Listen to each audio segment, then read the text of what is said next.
नमस्कार, मैं पूजा प्योर पटना में आपका स्वागत है। आज है 26 जनवरी दिन सोमवार। खबरों की ओर बढ़ने से पहले आप सभी को गणतंत्र दिवस की हार्दिक शुभकामनाएं। चलिए अब डालते हैं एक नजर आज की सुर्खियों पर। बिहार बोर्ड की मैट्रिक इंटर परीक्षा में सख्त एंट्री नियम हुआ लागू। बिहार के डोमकच नृत्यों को मिली राष्ट्रीय पहचान। अब बिजली बिल पर होगा फ्यूज कॉल सेंटर का नंबर। बिहार में जमीन से जुड़ी 10 सेवाएं अब होगी ऑनलाइन।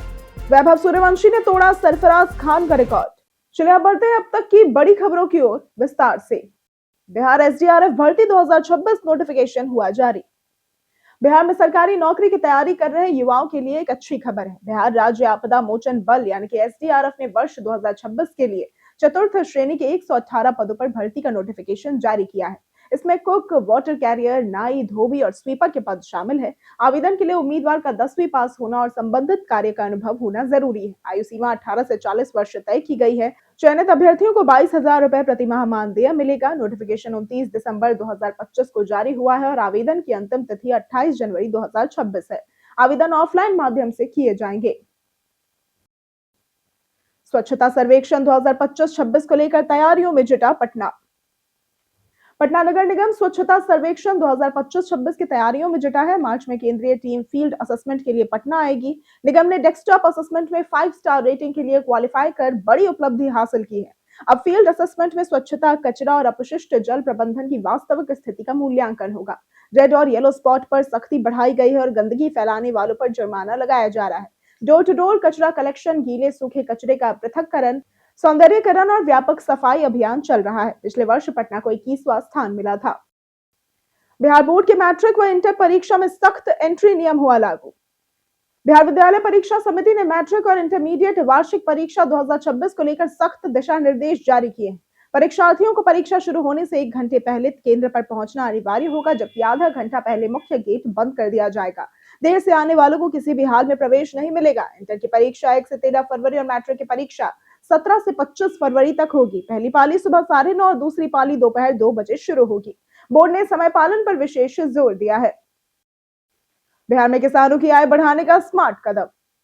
बिहार सरकार का कृषि विभाग किसानों की आय बढ़ाने और खेती को किफायती बनाने के लिए प्रधानमंत्री कृषि सिंचाई योजना सूक्ष्म सिंचाई के तहत ड्रिप और स्प्रिंकलर सिंचाई के लिए आवेदन आमंत्रित कर रहा है। किसान 5 फरवरी तक विभाग की वेबसाइट या फिर बिहार कृषि ऐप पर आवेदन कर सकते हैं। राज्य सरकार अनुदान देती है। ड्रिप में बड़े किसानों को 70% तक और लघु व सीमांत को 80% तक, तो वहीं स्प्रिंकलर में बड़े किसानों को 45% और लघु व सीमांत को 55% तक। योजना से जल की खपत 60% तक कम, उत्पादकता 40 से 50% अधिक, उर्वरक बचत 25 से 30% और खरपतवार नियंत्रण 60 से 70% तक बेहतर होता है। बिहार के डोमकच नृत्य को मिली राष्ट्रीय पहचान। बिहार की समृद्धि लोक संस्कृति में डोमकच नृत्य को राष्ट्रीय पहचान मिली है। ये पारंपरिक नृत्य मुख्यतः मिथिला और आसपास के क्षेत्रों में विवाह, उपनयन और अन्य मांगलिक अवसरों पर महिलाओं द्वारा समूह में किया जाता है। हाल ही में इसे संरक्षण और प्रचार में जीवन समर्पित एक वरिष्ठ लोक कलाकार को पद्मश्री से नवाजा गया, जिससे न केवल कलाकार बल्कि पूरे बिहार का मान बढ़ा। ये सम्मान लोक कला की राष्ट्रीय मान्यता और युवाओं को अपनी जड़ों से जुड़ने की प्रेरणा देता है। डोमकच नृत्य बिहार की सांस्कृतिक पहचान और सामाजिक परंपराओं का जीवंत प्रतीक है। अब बिजली बिल पर होगा फ्यूज कॉल सेंटर का नंबर। ऊर्जा सचिव मनोज कुमार सिंह ने बिजली उपभोक्ताओं की शिकायतों के त्वरित समाधान के लिए फ्यूज कॉल सेंटर और एकीकृत ऑनलाइन पोर्टल की व्यवस्था की जानकारी दी। अब सभी बिजली बिलों पर फ्यूज कॉल सेंटर का नंबर अंकित होगा, जिससे उपभोक्ता सीधे संबंधित अधिकारी से संपर्क कर सकेंगे। ऑनलाइन पोर्टल पर शिकायत दर्ज करने पर यूनिक आईडी मिलेगी, जिससे रियल टाइम ट्रैकिंग संभव होगी। उन्होंने मार्च तक सभी फीडर, ग्रिड और पावर सबस्टेशनों के रखरखाव, एसओपी के पालन और बिजली चोरी पर सख्त कार्रवाई के निर्देश दिए। बैठक में बिजली कंपनियों के वरिष्ठ अधिकारी मौजूद रहे। राज्य के सभी सरकारी विद्यालय होंगे हाईटेक।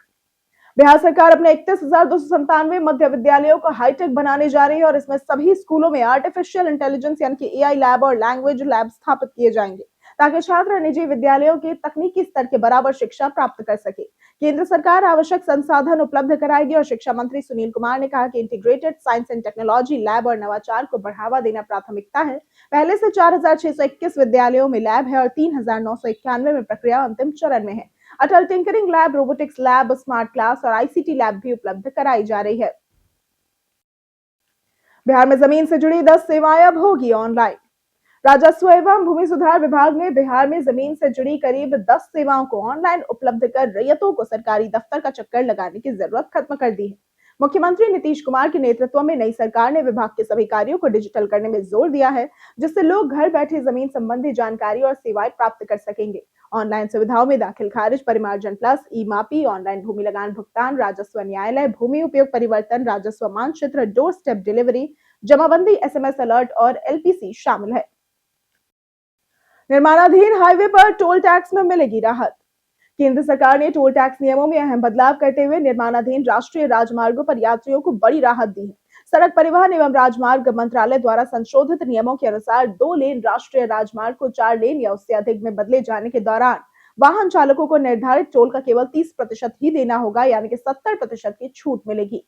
वहीं 4 लेन सड़क को 6 या 8 लेन में विस्तारित किए जाने पर 25% की छूट दी जाएगी। ये नियम नए साल से सभी मौजूदा और नई परियोजनाओं पर लागू हो चुके हैं, जिससे सफर सस्ता और सुगम होगा। जाने आज कैसा रहेगा पटना के मौसम का मिजाज। पटना में मौसम ठंडा और सुहावना रहने की संभावना है। न्यूनतम तापमान करीब 12.6 डिग्री सेल्सियस रहने का अनुमान है, जबकि अधिकतम तापमान 22.8 डिग्री सेल्सियस तक जा सकता है। दिन भर औसतन तापमान 22.8 डिग्री के आसपास बना रह सकता है और इसके साथ ही पश्चिमी दिशा से चलने वाली हवा की गति लगभग 15.6 किलोमीटर प्रति घंटे रहने की उम्मीद है। कुछ समय के लिए हवा की रफ्तार बढ़कर 32.5 किलोमीटर प्रति घंटे तक भी पहुंच सकती है। तो कुल मिलाकर दिन में हल्की ठंड के साथ मौसम अनुकूल रहेगा।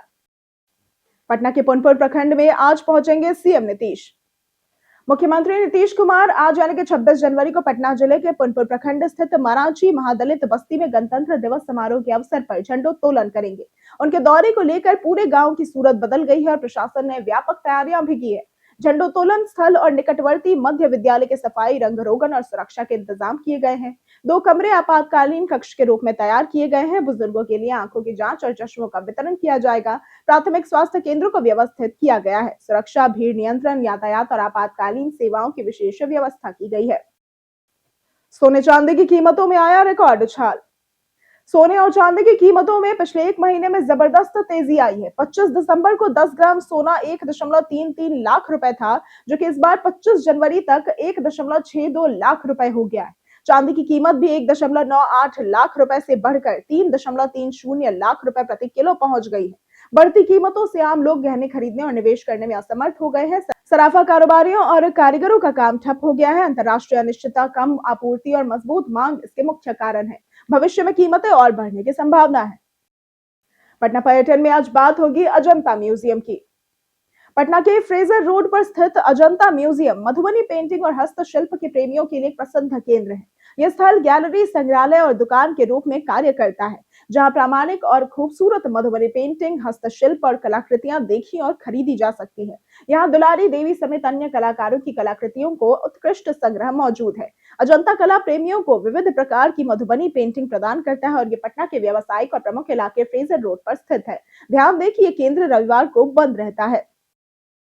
वीवो ने वीवो T4 5G के लिए एंड्रॉइड 16 बेस्ड ओरिजिन OS 6 का स्टेबल अपडेट भारत में रोल आउट करना शुरू कर दिया है।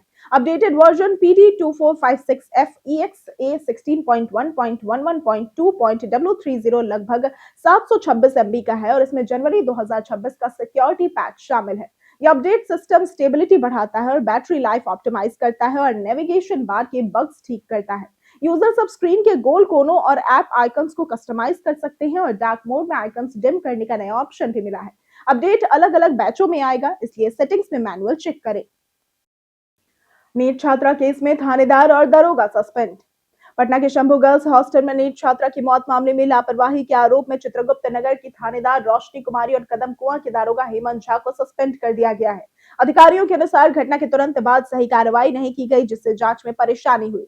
3 दिनों तक हॉस्टल और घटनास्थल पर कोई कार्रवाई नहीं हुई तो शनिवार को 2 बड़े खुलासे हुए। फॉरेंसिक टीम ने छात्रा के कपड़ों से स्पर्म मिलने की रिपोर्ट दी और पटना एम्स के डॉक्टर विनय कुमार ने अधूरे दस्तावेजों के कारण जांच में देरी की पुष्टि की। पटना के फेमस पर्सनालिटी में आज बात होगी नीना सिंह की।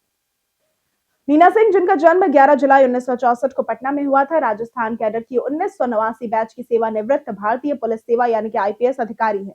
उन्होंने केंद्रीय औद्योगिक सुरक्षा बल यानी कि सीआईएसएफ की पहली महिला महानिदेशक के रूप में कार्य किया है। इससे पहले वो राजस्थान पुलिस की महानिदेशक और सीआईएसएफ में विशेष महानिदेशक रह चुकी हैं। इसके अलावा उन्होंने राष्ट्रीय आर्थिक अनुसंधान बोर्ड में सीआईएसएफ की अतिरिक्त महानिदेशक के रूप में भी योगदान दिया है। उनके करियर में सुरक्षा, नेतृत्व और पुलिस प्रशासन के क्षेत्र में उल्लेखनीय उपलब्धियां रही हैं और उन्होंने महिलाओं के लिए पुलिस सेवा में नए मानक स्थापित किए हैं। वैभव सूर्यवंशी ने तोड़ा सरफराज खान का रिकॉर्ड। भारत और न्यूजीलैंड के बीच अंडर 19 वर्ल्ड कप का तीसरा मुकाबला जिम्बाब्वे के बुलवायो में खेला गया और इस मैच में भारत के वैभव सूर्यवंशी ने शानदार उपलब्धि हासिल की। उन्होंने 40 रनों की पारी खेलकर सरफराज खान का रिकॉर्ड तोड़ा और यूथ वनडे में भारत के टॉप स्कोररों की सूची में छठे स्थान पर पहुंच गए। वैभव के नाम अब 1087 रन हो चुके हैं और इससे पहले बांग्लादेश के खिलाफ उन्होंने विराट कोहली का रिकॉर्ड तोड़ते हुए 72 रन बनाए थे। वैभव अंडर 19 वर्ल्ड कप में 50 प्लस स्कोर बनाने वाले सबसे युवा खिलाड़ी भी बने। जाने लिफ्ट में फंसने पर कैसे रखे खुद को शांत। आजकल ऊंची इमारतों में लिफ्ट हमारी जरूरी सुविधा बन चुकी है, लेकिन कभी कभी तकनीकी खराबी या बिजली जाने पर लिफ्ट बीच में रुक जाती है। ऐसे समय में घबराहट से बचना सबसे जरूरी है। सबसे पहले गहरी सांस लेकर खुद को शांत रखें और कॉल या पैनिक बटन दबाकर मदद मांगे। जोर जोर से चिल्लाने की बजाय लगातार साफ आवाज में सहायता मांगे। लिफ्ट के दरवाजे खोलने या कूदने जैसी खतरनाक हरकत बिल्कुल न करें। आधुनिक लिफ्टों में एआरडी सिस्टम होता है जो बिजली जाने पर भी लाइट और एयर फ्लो बनाए रखता है। शांत रहना सबसे सुरक्षित उपाय है। पटना में जदयू कार्यालय के बाहर लगे निशांत आरसीपी सिंह के पोस्टर। बिहार की राजनीति में एक बार फिर चाचा भतीजा की चर्चा नए रूप में सामने आई है। पटना जदयू कार्यालय के बाहर पोस्टरों में मुख्यमंत्री नीतीश कुमार के पुत्र निशांत कुमार और पूर्व केंद्रीय मंत्री आरसीपी सिंह को साफ दिखाया गया है। पोस्टरों में निशांत कुमार के जदयू में सक्रिय राजनीति में प्रवेश और आरसीपी सिंह की वापसी की अपील की गई है। यह नई जोड़ी पार्टी को मजबूत करने और नीतीश कुमार के विकास कार्यों को आगे बढ़ाने के संकेत देती है। पोस्टर अभियान के पीछे युवा नेता आलोक गौतम और प्रिंस पटेल है, जबकि पार्टी की ओर से अभी तक कोई आधिकारिक प्रतिक्रिया नहीं आई है। रोहिणी आचार्य का तेजस्वी पर तीखा तंज। लालू प्रसाद यादव ने राष्ट्रीय जनता दल यानी कि आरजेडी की कमान अपने छोटे बेटे तेजस्वी यादव को सौंपते हुए उन्हें पार्टी का कार्यकारी अध्यक्ष बना दिया। इस फैसले का पार्टी नेताओं और कार्यकर्ताओं ने स्वागत किया है और उम्मीद जताई है कि तेजस्वी के नेतृत्व में राजद और मजबूत होगी। हालांकि इस मौके पर तेजस्वी की बहन रोहिणी आचार्य ने सोशल मीडिया पर तंज कसते हुए उन्हें कठपुतली बना शहजादा कहा। रोहिणी और तेजस्वी के बीच लंबे समय से पारिवारिक और राजनीतिक मतभेद चल रहे हैं, जो बिहार विधानसभा चुनाव में हार के बाद और गहरा गए। इसके बावजूद पार्टी इसे भविष्य की रणनीति का अहम कदम मान रही है। सर्दियों और गर्मियों दोनों के लिए हॉट एंड कोल्ड एसी है परफेक्ट उपाय। देश में कुछ इलाकों में हुई बारिश और बर्फबारी के बाद ठंड बढ़ गई है, जिससे हीटर की जरूरत महसूस हो रही है। लेकिन हीटर के बजाय हॉट एंड कोल्ड एसी खरीदना बेहतर विकल्प माना जा रहा है, जो सर्दियों में गर्म और गर्मियों में ठंडक देगा। ये लंबी अवधि में बिजली और पैसे की बचत भी करता है। बाजार में top 5 hot and cold AC में शामिल है Voltas 1.5 ton 3 star, Godrej 1.5 ton 3 star, LG 1.5 ton 3 star AI dual inverter, Blue Star 1.5 ton 3 star और Daikin 1.5 ton 3 star split inverter. सभी पर बैंक ऑफर्स और डिस्काउंट भी उपलब्ध है। बीते दिन हमारे द्वारा पूछे गए सवाल का जवाब आप लोगों में से बहुत लोगों ने हमारे कमेंट सेक्शन में लिख कर दिया है। जिन्होंने हमारे द्वारा पूछे गए सवाल का जवाब दिया है उनके नाम है संजीव कुमार, अमरजीत कुमार, राकेश मिश्रा, विकास यादव, संजय कुमार, काजल कुमारी, अंशराज, सुरेश कुमार, गौरव कुमार और चंपा देवी। इसी के साथ बढ़ते हैं आज के सवाल की ओर और आज का सवाल है, आप गणतंत्र दिवस के मौके पर क्या खास करने की सोच रहे हैं? आप अपना जवाब हमें हमारी कमेंट सेक्शन में लिखकर जरूर बताएं। आज के लिए सिर्फ इतना ही। बिहार की तमाम खबरों के साथ बने रहने के लिए देखते रहे प्योर पटना और साथ ही अगर आप यूट्यूब चैनल पर देख रहे हैं तो चैनल को सब्सक्राइब करें और अगर आप फेसबुक पेज पर देख रहे हैं तो लाइक और फॉलो जरूर करें।